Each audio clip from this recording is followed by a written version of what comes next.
ఎలా వచ్చింది ఆ మాత్రం తెలుసుకోలేనంత వెర్రివాడిని మాత్రమే. అలా మీరందరూ చేసినందుకు క్షమించినందుకు గురువుగా మిమ్మల్ని ఆశీర్వదిస్తూ, ఒక వ్యక్తిగా మిమ్మల్ని అభినందిస్తూ, ఒక సామాన్యుడిగా మీకు నేను సదా కృతజ్ఞుడు. అందరూ కూడా ఇది మీ ఇంట్లో కార్యక్రమంలాగా చేశారు. మీ ఇంట్లో మీ అమ్మ, చెల్లెలు చేసుకుంటే ఎలా చేస్తారో అలా అంతే బాధ్యతాయుతంగా, అంతే ఆసక్తితో, అంతే శ్రద్ధతో, అంతే దాన్ని చేశారు. మీలో కొంతమంది ఆఫీసులో ఉన్న వాళ్ళు కూడా సెలవులు కూడా పెట్టుకుని అలా ఉండిపోయారు. కొంతమంది నాతో పాటు తెల్లవార్లు జాగరణ చేశారు. ఇంకొంతమంది అలా ఉండిపోయారు. అలా మీరందరూ ఉన్నందుకు శివపరివార సహాయ సహకార సంపత్తితో ఇంత బృహద్యజ్ఞం పూర్తి అవ్వగలిగింది. మీరందరూ వినే ఉంటారు బ్రహ్మశ్రీ హరికృష్ణ శర్మ గారు అన్న మాటలు. అది సంగతి. మిమ్మల్ని ఆ శ్రీకృష్ణుడు సదా అనుగ్రహించుగాక. మిమ్మల్ని మీ కుటుంబాన్ని ఆచంద్ర తారార్కము వర్తిల్లుగాక. ఇదేదో మన తెలంగాణలో ఒక కార్యక్రమం అయిపోయింది, ఎవరైనా వెళ్ళి చదివిస్తూ ఉంటారు. వాడు చదివాడు, ఫలానా వ్యక్తి 10 రూపాయలు ఇచ్చారు, వాళ్ళు ఇచ్చిన అమౌంట్ని బట్టి వాడు చెప్తారు. ఫలానా వ్యక్తి 10 రూపాయలు ఇచ్చారు, వాడు ఫలానా వ్యక్తి 100 రూపాయలు ఇచ్చారు, వాళ్ళని ఆయన దేవుడు ఆశీర్వదించారు. ఫలానా వ్యక్తి 1000 రూపాయలు ఇచ్చారు, ఆయన్ని ఆయన కుటుంబాన్ని దేవుడు ఆశీర్వదించారు. ఫలానా వ్యక్తి 10,000 ఇచ్చారు, ఆయన్ని ఆయన కుటుంబాన్ని మిత్రుల్ని స్నేహితులని అందరినీ దేవుడు. అంటే మనం ఇచ్చిన దాన్ని బట్టి వెళ్తారు. నేను అలా చెప్పట్లేదు. అందరూ కూడా ఇంటి కార్యక్రమం చేశారు. I'm really indebted to you. రుణపడి కాబట్టి ఆ రుణం తీరడం కోసం నాకు తెలిసిన జ్ఞానాన్ని మీతో పంచుకుంటాను. ఇంకో భారతం ఇంచుమించు అయిపోవచ్చింది. ఇంకొక 108 పద్యాలు చెప్తే వేష నిర్మాణం అయిపోయిందంటే మిగతా ఉండడానికి 5 పర్వాలు పేరు ఉత్తరాయణంలోనే భీష్మాష్టమి నాడే ఆయన్ని ఏర్పాటు చేయాలి. తర్వాత ఆయన ఇష్టం. అది జగద్గురు అయిన శ్రీకృష్ణుడు. అందుకనే ఇదిగో దాని అవభృత స్నానం చేయడం కోసం భద్రాచలం వెళ్ళాం. ఆ భద్రాచలంలో స్నానం చేసి వెళ్ళే కదండి, భద్రాచలంలో ఒక రోజు నిద్ర చేసి అక్కడ ఏవో కొన్ని పారాయణ చేసుకుని ఇప్పుడే వచ్చాం. వస్తూనే ఇక్కడ కూర్చున్నాం.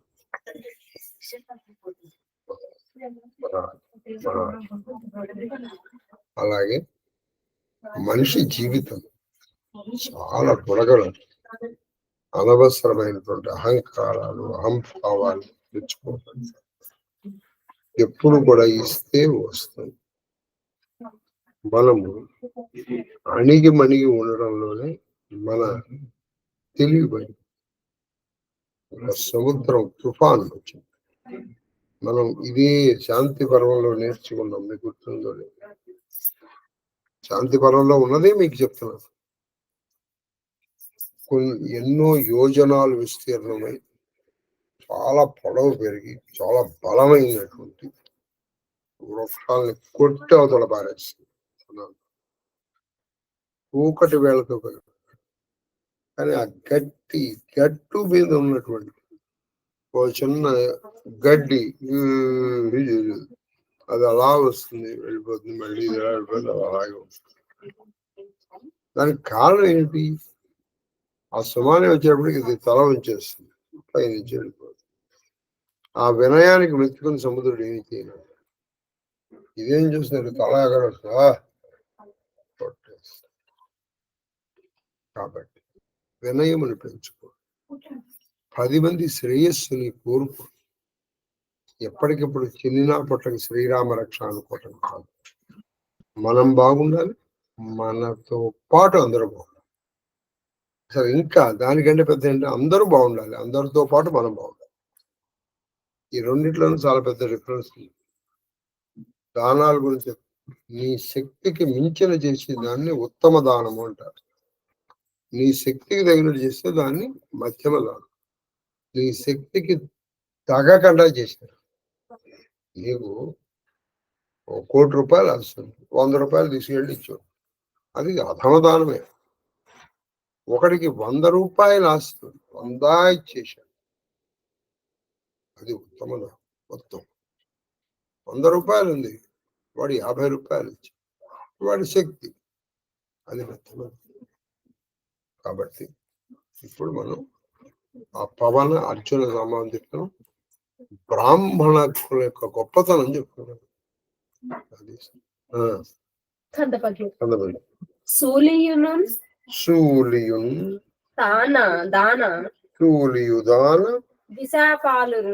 దిశాపాలురును తాన విశ్వపతియును కురు భూపాలవర తాన కృష్ణుడు కాలము దిక్కులను తాన కలడు అఖిలములను. ఇలా కృష్ణుడు అంటే ఎవరు అనుకుంటున్నావు? చెప్పారు కదా, అగ్నిశ్చమైంద్రశ్చమే సోమశ్చమైంద్రశ్చమే, ఆ వేదమే చెప్తాను. చెప్పమ్మా. శూలియును కృష్ణుడు అంటే ఎవరో కాదయ్యా, ఆయనే మహేశ్వరుడు. తాన దిశాపాలుడు కృష్ణుడు అంటే ఎవరో కాదు, ఆయనే దిక్పాలకులు. ఇంద్రుడి, అగ్ని, యమ, వీళ్ళందరూ విభిన్న రూపాల్లో ఉన్న కృష్ణుడు. విశ్వపతి. విశ్వపతి అంటే విశ్వములు జగన్నాయ్ కూడా ఆయనే. భూపాలవర ఓ ధర్మరాజా, తాన కృష్ణుడు కాలము ఆయనే కాలము, ఆయనే దిక్కులు ఆయనే దిక్పతులు ఆయన. ఒక్కళ్ళు ఇందులో అందులో ఏంటయ్యా, చెప్పి చెప్పి చెప్పి ఇన్నిట్లో ఉన్నది ఆయన. నీలో నాలో ఉన్నది కూడా ఆయన. నీలో వినికిడి శక్తిగాను, నాలో పలికించే శక్తిగాను ఉన్నాడు. నీలో వినికిడిగాను, నాలో పలికించేవాడుగాను ఉన్నది ఆయనే. తర్వాత ఆట అరయ్య కృష్ణుడు అధ్వరాత్మకుడు. అది అరయ్య కృష్ణుడు అధ్వరాత్మకుడు అఖిలాగా. ఆయన ఎవరో తెలుసా? అధ్వరములు అని చెప్పారు. యజ్ఞాంగో యజ్ఞభృక్ యజ్ఞకృత్ యజ్ఞాంగి యజ్ఞ సాధన, అధ్వరములు ఆయనే. అందుకే యజ్ఞం జరిగే చోట మనం చాలా జాగ్రత్తగా ఉండాలి. యజ్ఞం అంటే ఎక్కడైతే అగ్ని ఆరాధన జరుగుతుంది. అక్షవర్తులు అంటే ఏంటంటే అది అగ్ని ఆరాధనే కదండి. అప్పుడు ఏం జరుగుతుంది? ఆ స్థండిలో ఆ దీపం విష్ణు, ఆద్యం విష్ణు, హవిస్సు విష్ణు, మంత్రం చెప్పేవాడు విష్ణు, వేసేవాడు విష్ణు, అంతా విష్ణుమయం అయిపోతుంది. అఖిలాగ మోక్త మంత్ర తంత్ర యుక్తిని ప్రస్తుతించిన ఆయన అన్ని ఆగమములు, వేదములు, మంత్రములు, తంత్రముల తెలుసుకుని వాటిని ప్రస్తుతించాలి. అంటే ఆయన్ని స్తుతించి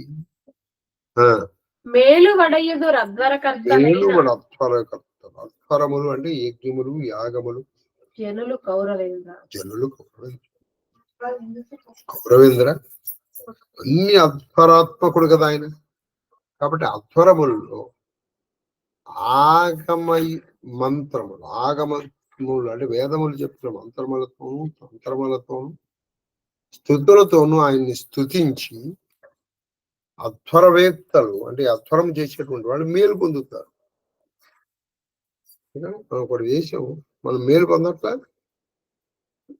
తర్వాత చయనంబుల ఋగ్వేదంబు ఇంకా చెప్తాను. చయనంబుల ఋగ్వేదంబు చయనంబుల ఋగ్వేదం భయమహిత ఋగ్వేదం భయమహిత ఋగ్వేదం భయమహిత సువర్ణనాముడకు కృష్ణు చయనము అంటే అదొక వేదం, చయనం. అందుకే చయనములు చేసేటువంటి చైనులు అంటారు. ఒక మంచి శ్రీ విద్యోపాసకుడు ఉండేవాడు, ఆయన వాళ్ళ ఇంటి పేరు రాణివారు, రాణి చైనులు అంటారు. చైనముల్లోను ఋగ్వేదముల్లో ముఖ్యంగా ఈ చైనం అంటే ఋగ్వేదం. యద్మశ్చమ బర్హిశ్చమే వేదిశ్చమే అగ్ని యద్మశ్చమే బర్హిశ్చమే వేదిశ్చమే దిష్టియాశ్చమే సృచశ్చమే చమసాశ్చమే గ్రావాణశ్చమే స్వరవశ్చోపరవాశ్చమే త్యషవణే ద్రోణ కలశశ్చమే చమసాశ్చమే. ఈ చైనములలో ఈ ఋగ్వేద స్వరూపుడైనటువంటి కృష్ణుడు సువర్ణనాముడకు కృష్ణుడు. సువర్ణనాముడు అక్కడ ఈయనకి ఒక పేరుంది, సువర్ణుడు అని. అంటే ఆ సమయంలో ఆయనకి వర్ణము సువర్ణ, ఆయన ఎప్పుడూ నల్లగా లేడండి, అన్ని రంగులు ఆయనే. సువర్ణనాముడకు కృష్ణుడు, అప్పుడు ఆయన ఎలా ఉండేవాట, సువర్ణుడు అని పేరు కలిగాడు, లేదా సువర్ణంగా ఉంటాడు. సువర్ణనాముడకు కృష్ణుడు గుణోదయము వినుతించు యజ్ఞక్రియా నిరతులైన సురలు ప్రీతిని పొందను. యజ్ఞక్రియ నిరతించాలనేటువంటి సురలు అంటే దేవతలు ఆ సువర్ణనాముడైనటువంటి కృష్ణుడికి ఋగ్వేద మంత్రములతోనూ తంత్రములతోనూ ఆయన్ని స్తుతిస్తూ కీర్తిస్తూ విను ఋగ్వేదము కృష్ణుని వినుతించుట అరుదే. విను ఋగ్వేదము కృష్ణుని, ఆయన అన్ని ఋగ్వేదము కృష్ణుని ఆశ్చర్యం ఉంది. ఎందుకని ఆయన మొత్తం సమస్త ఆగమముల్లోనూ చెప్పబడినటువంటి పురాణ పురుషుడు, ఓంకార జ్యోతిస్వరూపుడు, పురుషోత్తముడు అని పిలువబడేటువంటి ఈయన్ని మొట్టమొదటి వేదమైనటువంటి ఋగ్వేదము కీర్తించడంలో పెద్ద ఆశ్చర్యం ఉంది అన్న తర్వాత అఖిల వేదంబులు తజ్జనిత విలాసంబులు వేద నిరూపిత వస్తువున కాన కుమార. ఋగ్వేదం ఈయన కీర్తించడంలో పెద్ద ఆశ్చర్యం. ఎందుకంటే అన్ని వేదం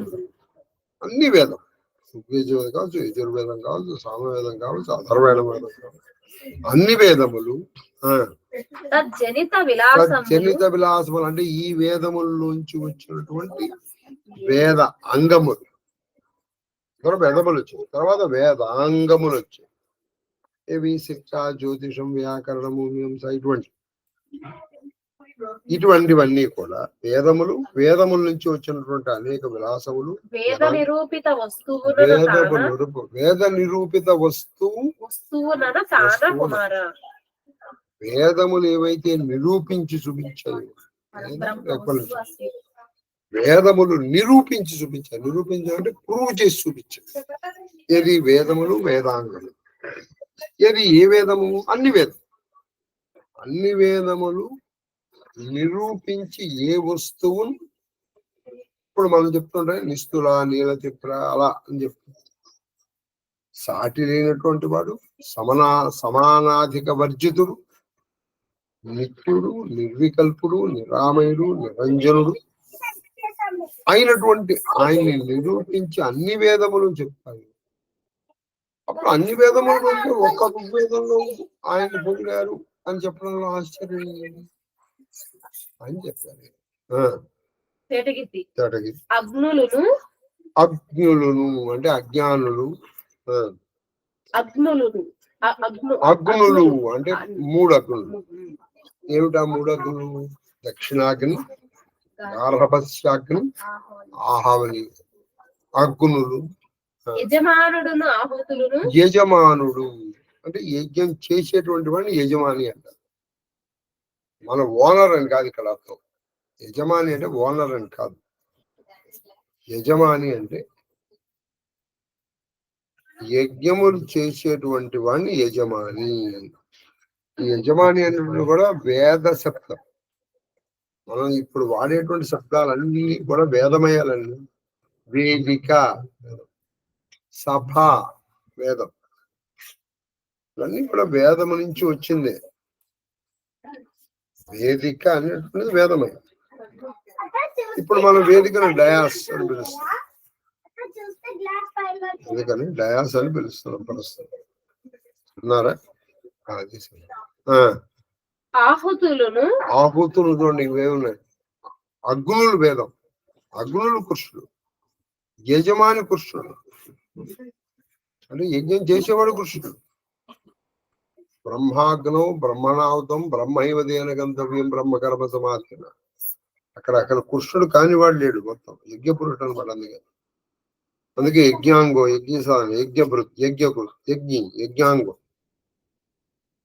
అక్కడ అంతా యజమాని ఆయన. ఇంకొకసారి చదువు. అగ్నులను యజమానులు, ఆహుతులు, నువ్వు వేసే ఆహుతులు అంటే నెయ్యి, లేదా చెరువు, లేదా నవధాన్యం, లేదా హోంపొడి, లేదా నువ్వు ఏదేసే ఆహులు, అవి కూడా కృష్ణుడు. అక్కడ ఉన్న అగ్ని ఎవరు? కృష్ణుడు. నువ్వు వేసేది ఎవరు? కృష్ణుడు. నువ్వు వేసేది కృష్ణుడు, నువ్వు ఎందులో వేస్తున్నావు అది కృష్ణుడు. వేసేవాడు కృష్ణుడు, చెప్పేవాడు. ఈ యాటిట్యూడ్ తో నువ్వు అక్కడ కూర్చో. నువ్వు మాట్లాడగలవా? అట్లా అసలు నీకు మాటలు వస్తాయా? ఎవడైనా ఒక పిచ్చి అజ్ఞానంతో మాట్లాడుతుంటే అక్కడ కుష్ఠమయంగా ఉంది. అది నువ్వు చూడు. నువ్వు చూడలేకపోతున్నావు, కానీ నన్ను చూడు. నన్ను డిస్టర్బ్ చేయవాడు. ఎందుకంటే అలా మాట్లాడేవాడు వాడు చెడగొట్టుకుని ఇంకోటి చెడగొడతాడు.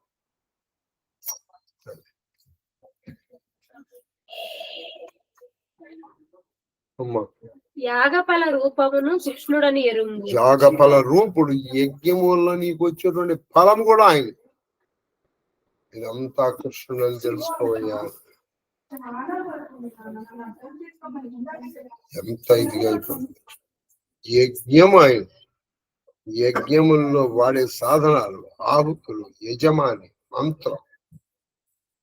అందుకే యజ్ఞం దగ్గర జరిగేటువంటి ఇక్కడ అగ్ని ఆరాధన దగ్గర చాలా జాగ్రత్తగా ఉంటుంది. ఎందుకంటే అక్కడ అంతగా కృష్ణుడు ఉన్నాడు. ఉన్నప్పటికీ అక్కడ కృష్ణ అంతగా ఆయన ఊరుకుంటాడు. నువ్వు వెర్రి వేషాలు వేస్తే, వెర్రి వేషాలు వేసినా ఊరుకోడు. నిన్ను ఆయన ఎప్పటికప్పుడు గమనిస్తుంది. తగిన ఫలితం కూడా వస్తుంది.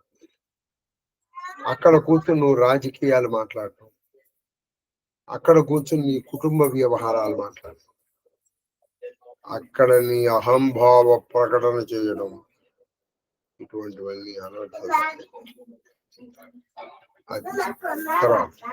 కృష్ణుడని ఎరుంగుము ఈయన శశాంక తారకముల నెసగు. అది ఈయన శశాంక తారముల నెసగు. తేజములను కృష్ణమయంబుల భూపరి.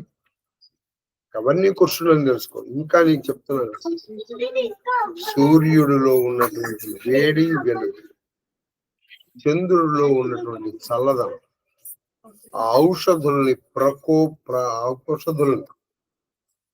ప్రకోపించే ఔషధుల్ని తేజోవంతం చేయగలిగిన శక్తి ఆ చంద్రుడికి రావు. ఒక్క మాట్లాడే సూర్యుడు చంద్రుడు కూడా ఆయన. అవే అయినప్పుడు ఆయన శక్తులు, ఆ సూర్యుడి నుంచి చంద్రుడి నుంచి వచ్చే శక్తి కూడా కృష్ణుడే. ఇది తెలుసుకోవచ్చు. ఆయన కాదు, మనం తెలుసుకోవాలి. అందుకే మనం సూర్యుడికి నమస్కరించాలి. అందుకు ముఖ్యంగా మాఘమాసం సూర్య నమస్కారాలు ఏదో కేవలం ఆరోగ్యం కోసం చేసేటువంటి. పరమజ్యోతి అనగా ఆయన ఎవరయ్యా? పరమజ్యోతి అనగా నిర్జరామర పదం అనగా నిర్చరామర పదం అనగా ఎటువంటివి? నిర్చర అమర పదం. నిర్చరులు అంటే దేవతలు కూడా చేరుకోలేనటువంటి పదం. ఆయన ఎటువంటి వాడయ్యా? పరమజ్యోతి అనగా పరమజ్యోతి, పరంజ్యోతిస్వరం. అలా నిర్గుణ పరబ్రహ్మంగా చూస్తే ఆయన పరంజ్యోతి. సగుణ సాకారంలో చూస్తే అదిగో ఆకర్షణుడు. కృష్ణ భక్తి గాని రామభక్తి గాని అంత తేలిగ్గా రావండి. అలాగండి, అయితే శివభక్తి వస్తున్నా. ఊరే ఇప్పుడే చెప్పాడు రా, శూలి అన్నా కృష్ణుడు అన్నా ఒకదాడు. ఒక మాటలో చెప్పాలంటే దైవ భక్తి అంత తేలిగ్గా రావడం. చెప్పినప్పుడు ఏదో కొంచెం అన్నా ఆచరిద్దామని అనిపిస్తాం, అంటే ఎక్కడో కొంచెం మినుగులు ఆడుతుంది వాళ్ళు సంస్కారం. అది కూడా రాదు. సత్యంబన భూవరా, సత్యంబన భూవరా, అమృతమనగా దేవకి వరసుతుడు వెలుగు, వేదవర్గము తుదల. చూడండి, వేద వర్గముల చివర్లు అంటే ఉపనిషత్తుల యందు ప్రతిపాదించినటువంటి పరబ్రహ్మ స్వరూపము ఇది. పైగా కృష్ణుడు ఎవరెవరో తెలుసా? చెప్తున్నాడు, మళ్ళీ చెప్పండి. సత్యం, ఆయనే సత్యం. ఎందుకని? ఆయన తప్ప మిగతావన్నీ అసత్యం. సత్యం ఏంటంటే ఒక కృష్ణుడే సత్యం. కృష్ణేతరమైంది ఏదైనా సరే అసత్యం. ఎందుకని? కృష్ణుడే ఆత్మ. ఇదే ఆత్మానాత్మ వివేక జ్ఞానం. సత్యం అన్నా ఆయనే. తర్వాత భూవర అమృతమనగా ఆయన భూవర, అమృతం అంటే ఆయనే. నువ్వేదో దేవతల అమృతం తాగితే వాళ్ళకి అమరత్వం అనుకోడు. నువ్వు కృష్ణ భక్తిని పెంచావు, నువ్వు అమృతాన్ని తాగుతుంటే అప్పుడు నీకు ఎలా ఉంటుంది? జరామరణాలు ఉండవు. దేవకి వరసుతుడు వెలుగు, వేదవర్గము తుదలన్. ఈయన పద్యం మొదటి నుంచి చదవాలి. పరమజ్యోతి అనగా పరంజ్యోతి అన్నా ఆయన. నిర్జరామర పదం అనగా నిర్జర అమర పదం అనగా అంటే ఎక్కడైతే అమర పదం. మోక్షం అనగా, మోక్షం అంటే ఎవరో కదా, ఆయనే. అలాగే ఈ దేవకి వరసుతుడు, దేవకి యొక్క శ్రేష్టమైన కొడుకంటే, అమృతం అంటే, సత్యం అంటే అని ఏదంటే కృష్ణుడు. సగుణ సాకారంలో చూస్తే ఇదిగో ఈ కృష్ణుడే. సగుణ సాకారంలో చూస్తే ఇగో కృష్ణుడే. తర్వాత వేదవర్గము చివరిలో అంటే ఉపనిషత్తు. వేదవర్గము తుదలను, ఉపనిషత్తులు వేదముల తర్వాత ఉపనిషత్తుల్లో ప్రతిపాదించినటువంటి పరబ్రహ్మ స్వరూపం ఆయన. ఎటువంటి వాడు? పరంజ్యోతి, సత్యము, అమృతం అంటే మృతి లేనటువంటి వాడు. ఇదిగో మరి కృష్ణుడు మృతి పొంది అంటే ఆయన కృష్ణుడు మృతి పొందలేదురా, కృష్ణుడు పూర్తిగా మృతి పొందలేదు. అలాగా మరి భాగవతంలో కృష్ణుడు పుట్టాడన్నారు. ఆయన శరీరం, ఆయన లీలామానుష విగ్రహం. లీలామానుషం అంటే ఒక ఆటగా మనుష్య విగ్రహం ధరిస్తాడు, తీశారు. ఎలాగంటే ఈ చొక్కా తీసి ఇంకో చొక్కా వేసుకున్నాడు. చొక్కా తీసేసావు, నువ్వు వెళ్ళిపోయావా? వెళ్ళిపోయింది ఏంటి? చొక్కా తీసేసావు. తర్వాత అని ఇట్లు ఉపదేశించిన మోదమునుంది పాండు విభునకు అగ్రసుతుండు అనిమిష తటిని సుతునకు వినతుండై మనమున వేట్క తలెత్తాను. ఇలా చెప్పేటప్పటికి చాలా ఆనందం పొంది ఆ పాండురాజ కొడుకుల్లో పెద్దవాడైనటువంటి ధర్మరాజు అనిమిష దేవతటిని అంటే దేవనదుల్లో దేవనదీ తనయుడైనటువంటి అంటే గంగానదీ తనయుడైనటువంటి భీష్ముడు ఎంతో ఆనందంతో బ్రహ్మానందంతో ఆయనకి నమస్కరించి ఇలా అంటున్నాడు. తర్వాతి ఘట్టం కృష్ణుడు ధర్మజనకు ప్రభావము చెప్పుట. ఇప్పుడు బ్రాహ్మణ ప్రభావం కృష్ణుడు చెప్తాడయ్యా, ఇక నాకు ఓపిక పోతోంది, నాకు మాట్లాడే శక్తి తగ్గిపోతుంది. పైగా సూర్యుడు దక్షిణాయనం చివరికి వచ్చేసాడు, ఉత్తరాయణంలో ప్రవేశిస్తాడు. ఆయన ఉత్తరాయణంలో ప్రవేశించగానే నేను కూడా నా శరీరాన్ని వదిలిపెడతాను అని కదా చెప్పాడు. కాబట్టి ఒక పాటలు చెప్పాలంటే, మనం శనివారం రాత్రి జాగరణ, ఆదివారం మేము అంతా కార్యక్రమాలు అయిపోయటం పడుకునేటప్పుడు లేడు, సోమవారం పొద్దున్నే నిన్న అక్కడ అలా 3 రోజులు 3 రాత్రులు ఇద్దరం తిరిగి పోయి, అందుకని కొంచెం అలసటగా ఉంది. అందుకని 2 9 చెప్తాను వాళ్ళని. అంటే 361 దగ్గర స్టార్ట్ చేసాం కదా, అంటే ఇంచు 375 వరకు చెప్పి ఆపేస్తాం. 379 వరకు చెప్తే మనకి అక్కడికి ఇంకా 90 పద్యాలు. సరే, ఇంకా మనకి పంచమి, షష్ఠి, సప్తమి 3 రోజులు ఉంటాయి కాబట్టి 327 వేసుకుని అనుకుంటున్నాను. కృష్ణునకు ప్రణమిల్లి దేవా భూదేవ మహాత్మ్యంబు వినవలుతు నానతీయవే. భూదేవ మహాత్మ్యంబు, భూదేవులు అంటే బ్రాహ్మణులు, భూమి దేవతలు, వాళ్ళ యొక్క మహాత్మ్యము వినాలని అనుకుంటున్నాను. ఒకసారి ఆలోచిస్తావా? గీజర్ వేస్తావా?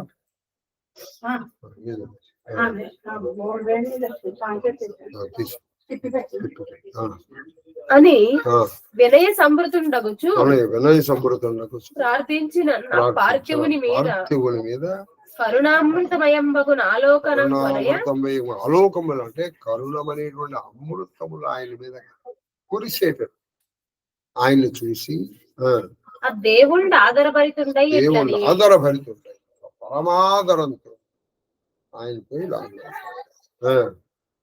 కందపద్యం. నన్ను ప్రద్యుం నుండి విధములను అడిగిన, అది నన్ను ప్రద్యుం నుండి విధమును అడిగిన, నన్ను ఇలాగే ప్రద్యుముడు ఒకప్పుడు అడిగాడు ఆయన, నాన్నగారు నాకు కొంచెం చెప్తారా అన్నాడు. ఏమిటయ్యా అంటే బ్రాహ్మణ ప్రభావం చెప్పమని అడిగాను నేను. వానికి ఏను మొదమందుచు అతని హితము కోరి. చూడండి, నేను చాలా సంతోషం. బ్రాహ్మణ ప్రభావం వినటం వల్ల మనకి మేలు. నేను ప్రద్యుమ్నుడి యొక్క హితము మేలు కోరి చెప్పాను. అప్పుడే బ్రాహ్మణ ప్రభావం వినటం వల్ల మీకు మేలు కలుగుతుంది. వింటేమన్నా లేదు మీ అప్పుడు ఉన్న రూపు తగనెట్లు అంటే ఉన్నది ఉన్నట్టుగా చెప్పాను. అయ్యా, కుంతి తనయుల్లో, కుంతి కొడుకుల్లో పెద్దవాడైన రాజా, ఒకప్పుడు ఇదే విధంగా నన్ను ప్రద్యుమ్నుడు ప్రశ్నించాడు.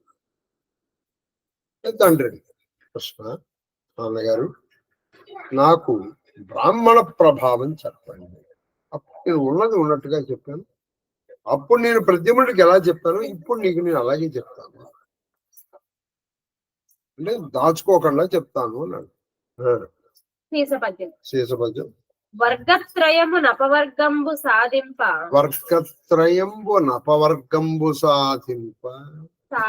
నమర పితృ ప్రీతులను ఆచరింప నైహిక సుఖములు ఉపార్జింపవలసిన వారికి విప్రుల చేరుగడ. చక్కటి మాట అండి. చేరుగడ అంటే నువ్వు ఇవి సాధించాలంటే నువ్వు దేని మీద ఆధారపడాలి అని చెప్పాలి. ఈ పద్యాలు ఎటువంటి కొన్ని వెనక్కి రావాలి. ఎటువంటి వర్గత్రయము అంటే నువ్వు వర్గత్రయాన్ని సాధించాలంటే అంటే ధర్మ అర్థ కామములు సాధించాలంటే నువ్వు ఎవరి మీద ఆధారపడాలి? విప్రుల మీద ఆధారపడాలి. వాళ్ళ కాదు, నువ్వు అంటే మిగతా ఆశ్రమాలు, మిగతా వర్ణాలు లేకపోతే అపవర్గము సాధింపను. అది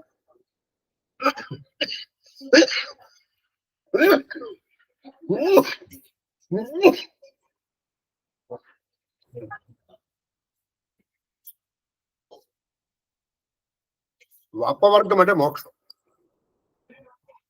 ధర్మ అర్థ కామ మోక్షాలు నువ్వు సాధించాలంటే నువ్వు చేయవలసిందేంటి?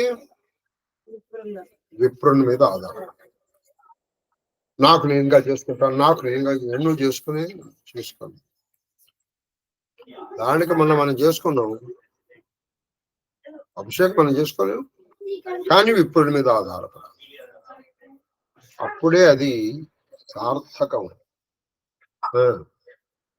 తర్వాత అది అమర పితృ ప్రీతులు కానీ దేవతల్ని కానీ పితృదేవతల్ని కానీ సంతుష్టపరచాలంటే నువ్వు ఇదిగో బ్రాహ్మణుల మీద ఆధారపడాలి. ఐహిక సుఖములు అంటే నీకు ఐహిక సుఖాలు కావాలి. ఐహిక అంటే ఇహములో ఉండేటువంటి నువ్వు అనేకమైనటువంటి పూజలు చేయించుకో. ఎందుకు? ధన కనక వస్తు వాహన ప్రాప్తి లేదా ప్రేమ స్థైర్య విజయ ధైర్య ఐశ్వర్య ఆరోగ్యములకు ఇప్పుడు ఆధారపడలేదు. కాబట్టి నీకు ఐహికమైనటువంటి ఇహపరమైన సుఖములు సాధించాలన్నా వాళ్ళ మీదే ఆధారం. మోక్షం సాధించాలన్నా నువ్వు బ్రాహ్మణుల మీదే ఆధారపడాలి. ఉపార్జింపవలసిన వారికి చేరుగడ ఇవి సాధించాలంటే అంటే ధర్మ అర్థ కామ మోక్షాలు సాధించాలనుకునే వాళ్ళకి దేవతల్ని పితృదేవతలు సంతుష్టపరచాలనుకున్నటువంటి ఐహిక సుఖాలు సాధించాలనుకునేటువంటి వాళ్ళు ఎవరి మీద ఆధారపడంటే గో విప్రుల మీద ఆధారం. దివిజులకైనను ఆయు శ్రీయు కీర్తియు తలరుట ప్రసాదమున చూవే. ఒక మాట విను సుమా, దేవతలకు కూడా ఆయు కీర్తి తర్వాత ఆయు కీర్తి శ్రీ ఐశ్వర్యం వాళ్ళకు వచ్చాయి. వచ్చినవి నిలబడ్డాయి లేదా వచ్చినవి పెరిగినాయి అంటే అర్థం ఏంటంటే ఇదిగో ఈ బ్రాహ్మణుల యొక్క ఆశీర్వచనం, ఈ బ్రాహ్మణుల యొక్క ప్రసాదం అంటే అనుగ్రహం. బ్రాహ్మణ దేవతలకు కూడా ఆయువు కీర్తి ఐశ్వర్యం రావడానికి, వచ్చింది నిలబడటానికి, నిలబడింది పెరగడానికి కారణము కాదు.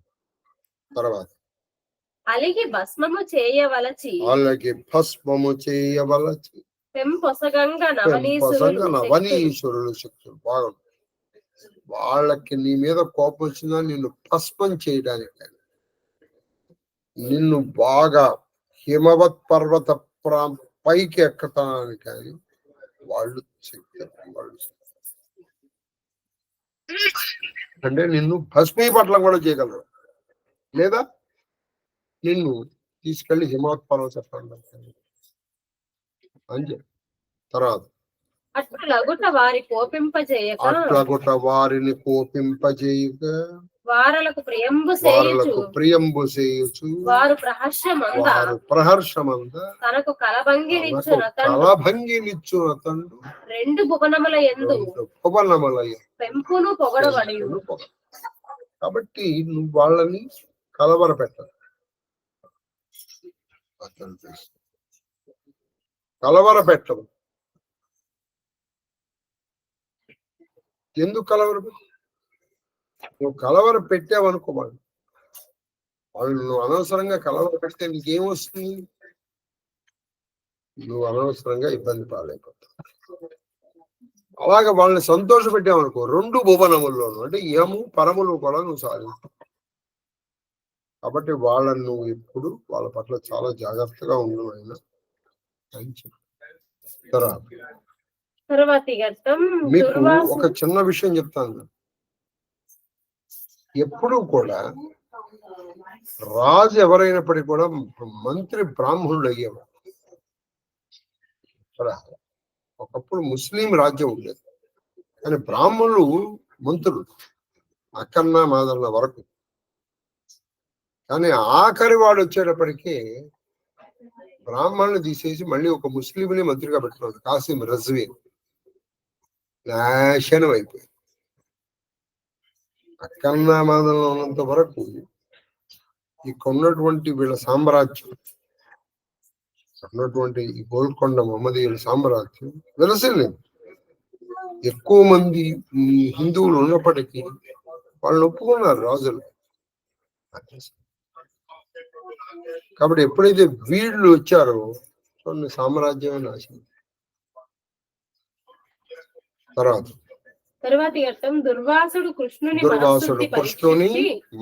మనశుద్ధి పరీక్షించి అనుగ్రహించిన ప్రకారం దుర్వాసుడు ఈయన మనశుద్ధిని పరీక్షించాడు. కృష్ణుడు దుర్వాసుడు ఈయన అనుగ్రహించాడు.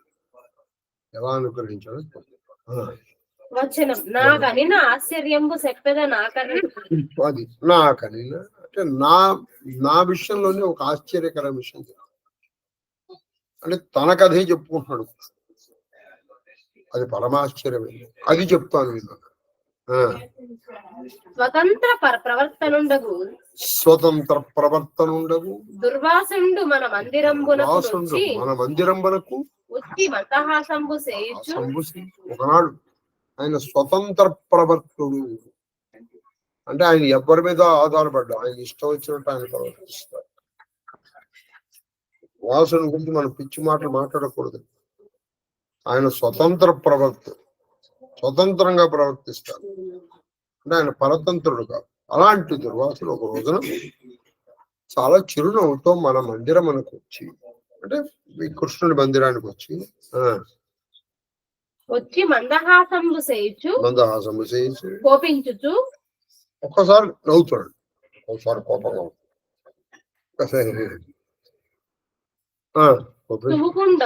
సుముఖుండగుచు విముఖత్వం చాలా ఒక్కొక్కడు చాలా ప్రసన్నంగా బాగుందండి. క్షణంలో ఆయన ముఖ కబళికలు మారిపోతాయి. ఆయన వచ్చాడు కదా కాఫీ బాగుంది, కంచి కాఫీ ఇచ్చారు, ఇలా మారిపోతుంది. కుడువనొల్లనొచ్చు గావించిన కూడు కూర తానొక్కరుండు ఇంట్లో దానం తెలుపా మీ ఇంట్లో శుచి పడలేదు అంటాం. ఏమున్నాయి అని వాళ్ళ ఇంట్లో 10 మంది కోసం ఏదో చేసి పెట్టారు, తీసుకురండి అని ఆయన ఒక్కడే తినేస్తాడు.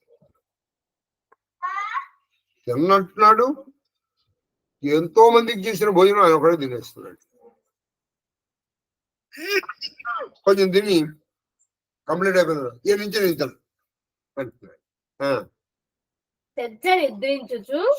నిద్రించు భూమి శయనించుచు అది కపాల మంచం మీద పడుకుని మంచం బాలేదు అని భూమి మీద పడుకుంది. నా అంతటి వాడు వస్తే భూమి మీద పడుకోబెడతారా?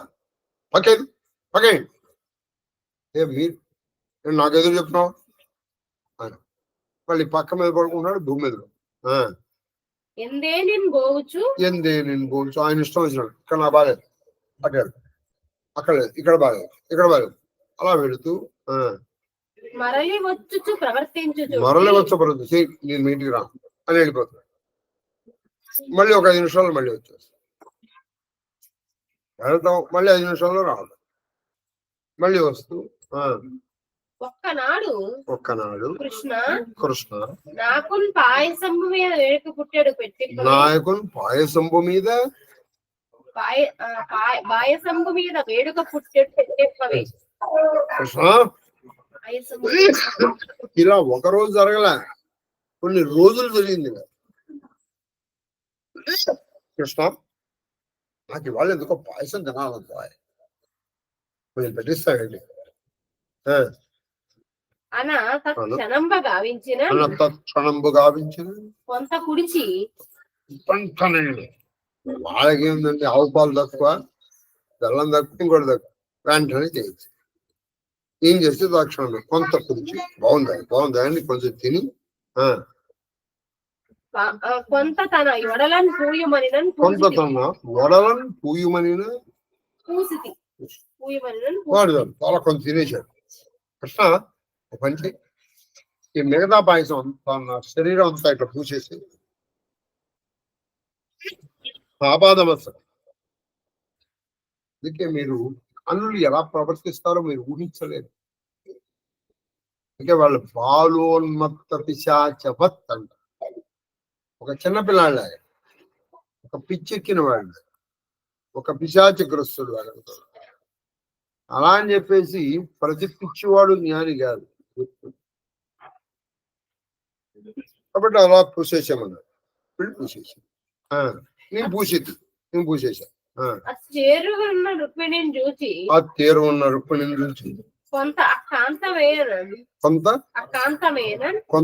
కాంతమేన తాన పూసి అక్కడ మధ్యలోనే ఈ రుక్మిణి వెంటనే కొంత చూసి కృష్ణ పగదారు ఈయన స్వయంగా వెళ్ళి ఆవిడ శరీరం మీద పూశాడు.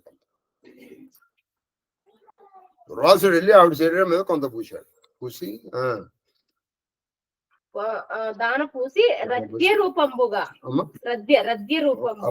రూపంబుగా రథంబునన్ పొలతిన్ పూచి రథరూపంబుగా పూంచి రథారోహణంబు చేసి ఈయన ఏం చేశాడు? ఆమెని రథ రూపంబుగా అంటే ఒక గుర్రంగా చేశాడు. అంటే ఒక రథం ఉంది, ఆ రథానికి గుర్రాన్ని తీసేసాడు. ఈవిని కట్టేశాడు.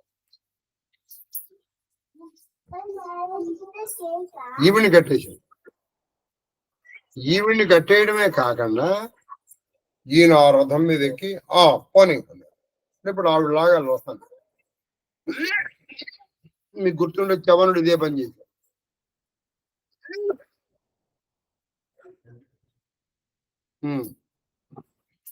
రథారోహణంబు చేసి వీధికి వెడలి పద వేదకెళ్ళాం. ఆవిడ లాగింది పాప రథం. వీధికి వెడలి ఆ ముద్దియను ములుకోలను పొడుచుచు ఆవిడ పాప రుక్మిణి లక్ష్మి అవుతారు. చేతిలో కనుడు నడు గుర్రాన్ని మనం కొడుతూ ఉంటాం. ములుకోవాలి కరుణాకోలం ఇట్లా పొడుస్తూ నడు అని పొడుస్తూ ములుకోలను పొడుచుచు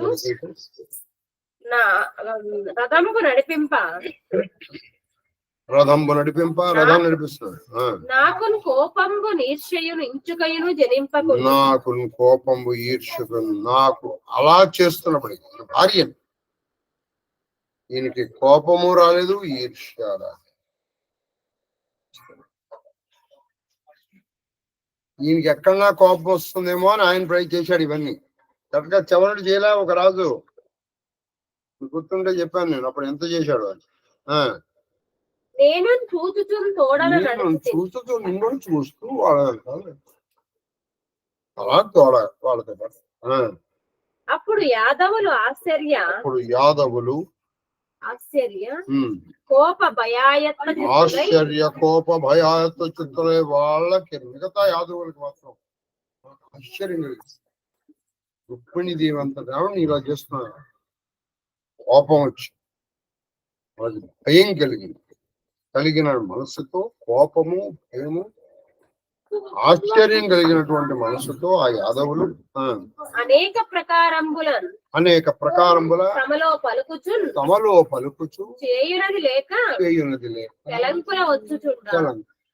అలలో వాళ్ళు ఈయన ఇలా చేస్తున్నాడు.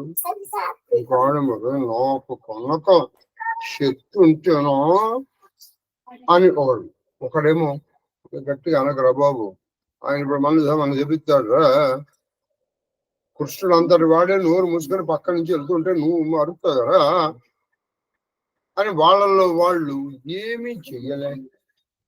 కెలంకులు అటు ఇటుగా పాపం ఆ రథం వెంబడి వస్తున్నారు మిగతా యాదవులు. ఆటవెను రథము తివిచి దస్సి రమణి మేదిని మీద మ్రొగ్గ తిలగబడిన టిక్క నొరికి దాని మీద ధూళి తా జల్లి వెసపారిన మునీశ్వరుడు యామ్య దిశకు ఇలా రథం లాగుతున్నాడు, ఈవిడేమో కొడుతున్నాడు. చూసారా, ఇది బ్రాహ్మణ మహిమ అంటే. ఎవరికి తెలుసండి ఈ రోజు బ్రాహ్మణులు గౌరవించడం ఎవరికి తెలుసు? సరే, ఇలా కొట్టి ఇప్పటికి ఏం జరిగింది అక్కడ? రథము లాగి లాగి లాగి లాగి అలసిపోయింది. ఉప్పుని రమణి మేదిని మీద పడిపోయింది. ఇలా పడిపోయింది, లాగలే. రమ సుకుమార్ అలాగే పడిపోతే దిక్క నొరికి పైనుంచి కిందకి దూరికి దాని మీద ధూళి అక్కడ ఉన్నటువంటి ఆ మట్టి ధూళి చల్లేసి వేగంగా పారిపోయాడు. ఎటువైపు? యామ్య దిశకు, దక్షిణ దిశకు బాగా దుమ్మిలో చల్లేసి వెళ్ళిపోతే పారిన అతని వెనుకన పారి నేను అలా వెళ్ళిపోతే ఇక్కడ కింద పడిపోయినటువంటి భార్యను పట్టించుకోవాలా నేను? కృష్ణుడు కింద పడిపోయింది, పైగా ఈయన మట్టి వేసేసాడు. అసలు ఇప్పుడు బతికుందా చచ్చిపోయిందా అన్న విషయం నేను చూడలా. నేను ఆయన వెనకాల పరిగెత్తాను. ఎవరు? కృష్ణుడు. ప్రార్థనా పూర్వకం దుర్వాస మహర్షి ఎందుకు అలా చూస్తున్నారు? పారిపోకండి, ఆవిడ లాకపోతే నేను లాగుతాను. అయ్యా రండి, అయ్యా దుర్వాస మహర్షి వెళ్ళిపోకండి, రండి అని నేను ఆయన ప్రభాషణములతో మంచి మాటలతో తేరి మరలి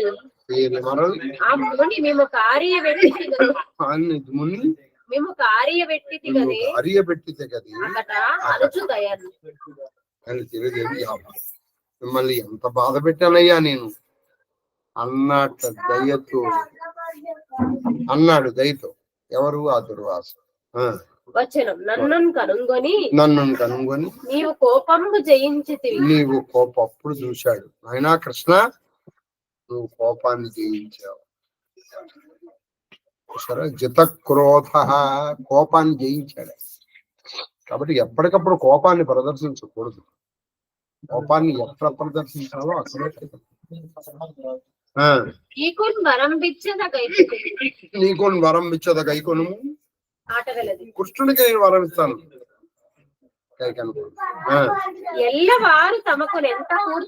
ఎల్లవారు తమకు ఎంత కూర్తురు నీకునంత కూర్చి నిన్ను అనుసరించువారుగా లోకవంత్యుండవై ఎందు మారులేక అతుల మహిమ సాటి లేని మహిమతో బతుకున్నాయి. ఏంటి? ఎల్లవారు తమకు ఎంత కూర్తురు అంటే అందరూ కూడా వాళ్ళకి ఎంత ప్రేమ, అంటే వాళ్ళ మీద వాళ్ళు ఎంత ప్రేమ కలిగి ఉంటారో వాళ్ళు నీ మీద నిన్ను అనుసరించువారుగా. అంటే ఎవరికి వాడికి ముందర మన అంటే మనకి ఇష్టం ఉంటుంది, కానీ అందరూ నిన్ను అంతే ప్రేమించి నిన్ను అనుసరిస్తారు. అంతేకాకుండా నువ్వు అందరూ నిన్ను ప్రపంచంలో అందరూ నమస్కరిస్తారు. అంతేకాకుండా నీకు ఎదురు లేదు, అతుల మహిమ, సాటి లేని మహిమ కలిగి ఉంటావు అని దుర్వాసుడు కృష్ణుడికి వరం ఇచ్చాడు. అని నిర్దేశించి మరియు ఇంకా ఇలా అన్నారు.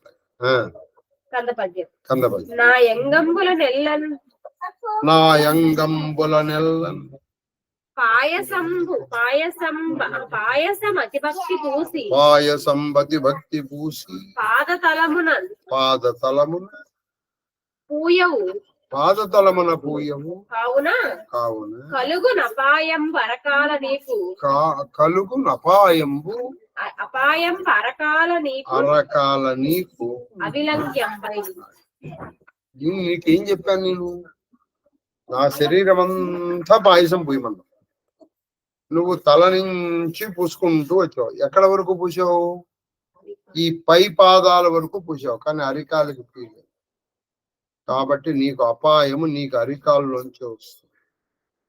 అందుకే అరికాల్లో కొట్టాడు వాడు బాణం. కాబట్టి వేద విధులు నిన్ను ఒక మాట చెప్పారనుకోండి, దానికి అర్థం ఏంటంటే నీకు అక్కడి నుంచి అపాయం వస్తుందని. వాడు వచ్చి అమ్మ నాకు కొంచెం కాళ్ళు విసుకవే అన్నాడు అనుకో, నీ కాళ్ళల్లో ఏదో అపాయం రాబోతోంది. అందుకని నువ్వు ఆయన కాళ్ళు విసిగితే నీ కాళ్ళకి క్షేమం. అంటే అదేదో ఇది కాదు, గుర్తుపెట్టు. నువ్వు పాయసాన్ని పూయమన్నాను, మొత్తం పోయాలి. కాబట్టి నీ కాళ్ళలో అపాయం వస్తుంది. అంటే నీ ప్రాణం పోయేది అరికాళ్ళ నుంచి. కందపద్యం. విను పరమపద ప్రాప్తికి అనుగుణమై ఉండుగా పరమపద ప్రాప్తికి అనుమై ఉండుగా అదియును నశుభం అనరాదు. అయితే అలా నువ్వు చేస్తే నువ్వు అలా అరికాలకి దెబ్బ తగిలి ప్రాణం పోతుంది. అయితే అది అశుభం కాదు, పరమపద ప్రాప్తి. అది అశుభం కాదు. నీవు బ్రాహ్మణ జనముల ఏడ నడపుము. నీవు బ్రాహ్మణ జనముల ఏడ నడపుము. నడపు మెట్టి చందమ ఎప్పుడు. నువ్వు బ్రాహ్మణుల పట్ల ఇదే విధంగా ఉన్నాగా ఎప్పుడు నీకు శుభం కలుగుతుంది. తర్వాత 378 2:18 చెప్పామండి. అంటే మనకు కరెక్ట్ గా ఇక్కడ నుంచి 90 పద్యాలు. రేపు మామూలుగా 7:20 ప్రారంభిద్దాం. రేపు పరిస్థితిని చూసి ఎల్లుండి 7:02 7:20 ఆలోచించాలి. ఈ మొత్తం అవ్వడానికి ఇంకా ఇంచుమించు 100 శ్లోకాలు. అమ్మా మీరు నివేదన పెడతారా? వాళ్ళు నివేదన పెడతారు. మీ అందరికీ ఇదే నా మహాదేవ. మీ అందరూ ఈ లక్షభర్తనకు సహకరించినందుకు మహాదేవ్ మహాదేవ్ మహాదేవ్. రూపమాప్రాపయామి. సాక్షాత్ దీపం దర్శయామి. ధూపదీపానంతరం శుద్ధాచమనీయం సమర్పయామి. నైవేద్యం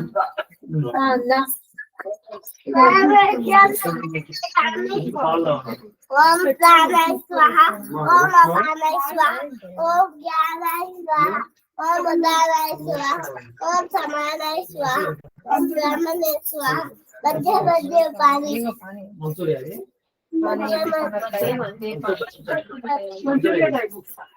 హస్తో ప్రక్షాళయామి, పాదో ప్రక్షాళయామి.